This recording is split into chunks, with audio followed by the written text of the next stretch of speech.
చూచారా? కాబట్టి ఏదైతే మనం దుఃఖపడుతూ ఉన్నామో, ఏ బాధల మధ్య మనం ఉన్నామో, ఏ పరితాపాల మధ్య ఉన్నామో, ఏ కన్నీళ్లలో కొట్టుమిట్టాడుతూ ఉన్నామో, ఈ భవసాగరాన్ని దాటించడానికి ఆయన పాదార విందాల్ని ఆశ్రయిస్తూ ఉన్నాను, నమస్కరిస్తూ ఉన్నాను. మరి అక్కడ ఏం దొరుకుతుందండి? దివ్య ధుని మకరందే. First point. దివ్య అంటే ఆకాశం, ధుని అంటే నది, ధుని అంటే నది. దివ్య ధుని అంటే ఆకాశ గంగ.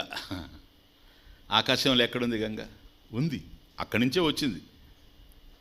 అంటే శ్రీ మహావిష్ణువు యొక్క పాదార విందముల నుండి పుట్టినటువంటి గంగామాత అక్కడి నుంచి ఆకాశమే వచ్చింది.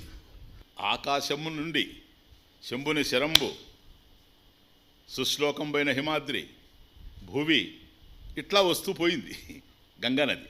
కాబట్టి శ్రీపతి యొక్క, శ్రీ మహావిష్ణువు యొక్క పాదార విందములందు పుట్టినటువంటి గంగామాత శివుని తల మీద చేరి అక్కడి నుంచి మళ్ళీ హిమాలయాల నుంచి మనకు దిగి వచ్చింది. ఇది మనకు తెలుసు కనుక ఆకాశంలో ఉన్నదే. కానీ ఇక్కడ ఆకాశ గంగ అంటే ఎత్తైనటువంటిది ఆకాశం.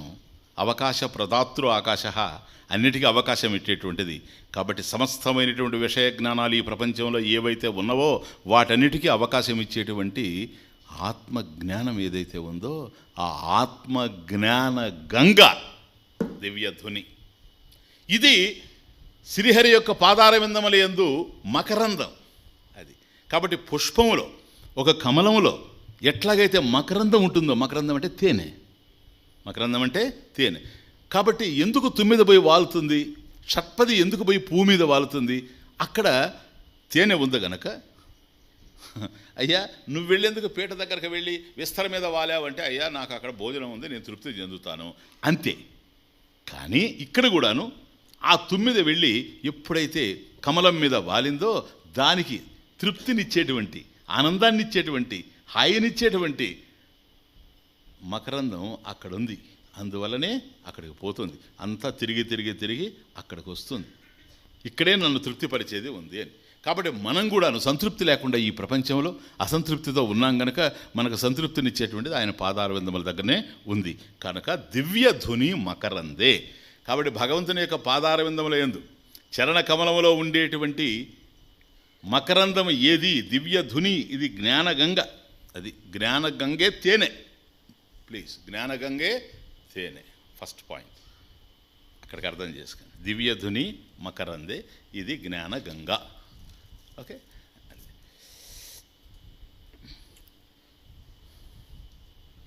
ఈ జ్ఞానం ఎట్లాంటి జ్ఞానం?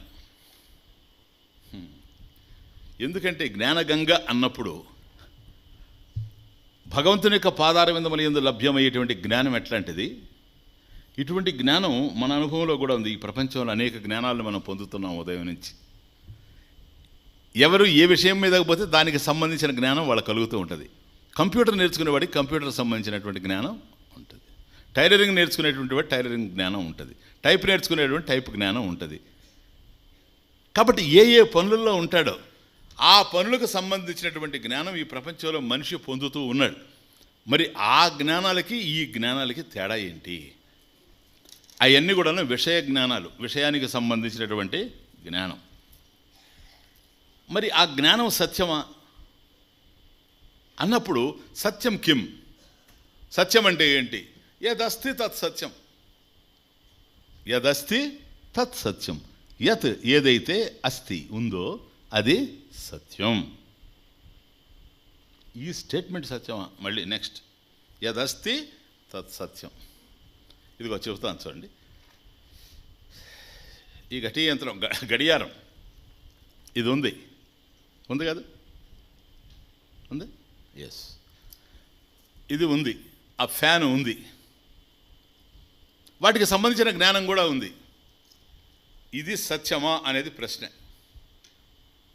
ఏదైతే ఉందో అది సత్యము అంటే ఇప్పుడు మన దగ్గర చాలా కనపడుతున్నాయి ఇక్కడంతా కూడా. ఇదిగో ఇదొకటి, ఇదో పాత్ర, ఇది సత్యమా? ఎందుకంటే ఉంది కదా, యదస్తి. అదిగో పుష్పం ఉంది, అదిగో చెట్టు ఉంది, ఆవు ఉంది, గేదె ఉంది, పక్షి ఉంది, నది ఉంది, ఇవన్నీ ఉన్నాయి, ఉన్నవే తెలుస్తూ ఉన్నాయి. ఇది సత్యమా? ఆలోచించండి, కాదేమో. యదస్తి, ఉన్నంత మాత్రాన అవి ఉన్నవే కానీ సత్యంగా ఉన్నవి మాత్రం కావు. ఉన్నవే కానీ సత్యంగా ఉన్నవి కావు. ఎందుకని సత్యంగా ఉన్నవి కావు స్వామీజీ? ఇప్పుడు ఉన్నవి ఇంతకు పూర్వం లేనివి. ఈ చెట్టు ఉంది, ఎంతకాలం అండి ఈ చెట్టు ఎంతకాలంగా ఉంది అని. ఈ చెట్టు వేసి 5 సంవత్సరాలు అయింది అన్నాడు అనుకోండి, విత్తనం నాటి. అంతకుముందు ఈ చెట్టు లేదు కనుక లేనిది వచ్చింది, వచ్చింది ఉంది, ఉన్నది లేకుండా పోతుంది. కనుక గతంలో లేనిది, భవిష్యత్తులో ఉండలేనిది ఇప్పుడు ఉన్నది. కాబట్టి ఉన్నది ఉన్నది అని అంగీకరించడానికి అభ్యంతరం లేదు. కానీ అది సత్యంగా ఉన్నది అని అంటే మాత్రం కుదరదు. యదస్తి తత్ సత్యం కాదు, కాలత్రయే ప్రతిష్టతి యత్ సత్. 3 కాలాల్లో ఉండాలి, అప్పుడేది సత్యం అవుతుందే కానీ ఒక కాలంలో ఉండి ఒక కాలంలో లేకుండా పోయేది సత్యం కాదు గనక.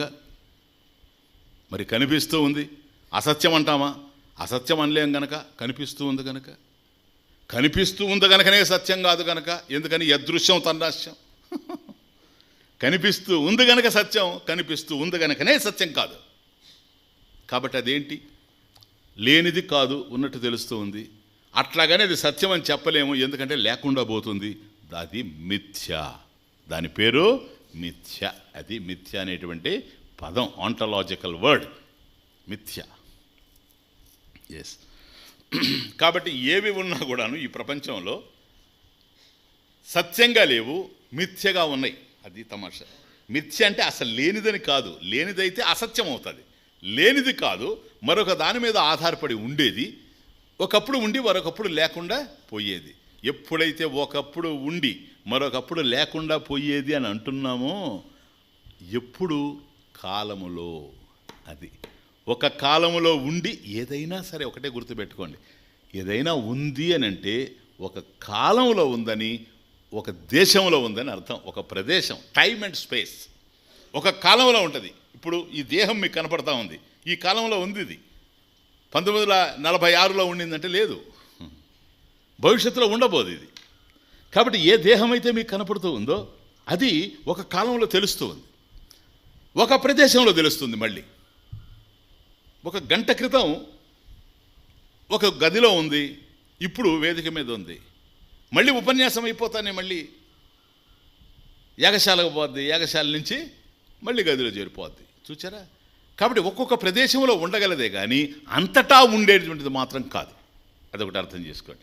కాబట్టి ఏది ఉండినా మనకు ఉన్నవి ఎలా తెలుస్తున్నాయి అంటే కాలంలో ఉన్నట్టుగా తెలుస్తున్నాయి, ఒక ప్రదేశంలో ఉన్నట్టుగా తెలుస్తూ ఉన్నాయి. ఒక కాలానికి పరిమితమైంది, ఒక దేశానికి పరిమితమైంది, కాలానికి పరిమితమైంది, కాల పరిచ్ఛేదంలో ఉంటుంది. దేశానికి పరిమితమైంది, దేశ పరిచ్ఛేదంలో ఉంటుంది. ఏదైతే పరిచ్ఛేదంగా ఉంటుందో అది నశించిపోతుంది. నశించినప్పుడు లేకుండా పోతుంది. లేని దాన్ని సత్యం అని అప్పుడు చెప్పలేం. బాగా అర్థం చేసుకోండి. కనుక ఒక కాలంలో ఒక దేశంలో ఉంది అది. అందువల్ల సత్యముని డిఫైన్ చేసినప్పుడు చూడండి, మనం తైత్తిరీయంలో చూసాం, సత్యం జ్ఞానమనంతం బ్రహ్మ. ఎందుకనాలి? ఒక సత్యం అంటే సరిపోదు. బ్రహ్మం అంటే యథస్థి తత్సత్యం అనేటువంటిది కనుక వస్తే అవి కూడా ఉన్నవి కదండి, అవి సత్యం కదా అంటే అది ఉంది, ఇది ఉంది. విషయాలు ఉన్నాయి, ఆత్మ ఉంది. విషయాలకు సంబంధించిన జ్ఞానం ఉంది, ఆత్మకు సంబంధించిన జ్ఞానం ఉంది. విషయాలు అంతం కలిగి ఉన్నాయి, విషయాలకు సంబంధించిన జ్ఞానం అంతం కలిగి ఉంది. కానీ ఆత్మ అనంతంగా ఉంది గనక సత్యమని చెప్పడమే కాకుండా అనంతం అనేటువంటి పదాన్ని కూడా యూజ్ చేయడం జరిగింది శాస్త్రంలో. ఉపనిషత్ సత్యం, జ్ఞానం, అనంతం. కాబట్టి సత్యం ఎలాంటి సత్యం? అనంతం సత్యం, అనంతం సత్యం, అనంతం జ్ఞానం. చూసారా? అనంతం జ్ఞానం. ఎందుకని? ఒక వస్తువు ఉంటే ఆ వస్తువు ఉన్నప్పుడే దానికి సంబంధించిన జ్ఞానం మనకు కలుగుతుంది. ఆ వస్తువు లేనప్పుడు ఆ జ్ఞానం మనకు కలగదు. కానీ ఇది అట్లాంటిది కాదు, చూస్తాం ఇప్పుడు. ఇది అనంతమైనటువంటి జ్ఞానం గనక ఇది జ్ఞాన మకరందం, నశించిపోయేటువంటిది కాదు.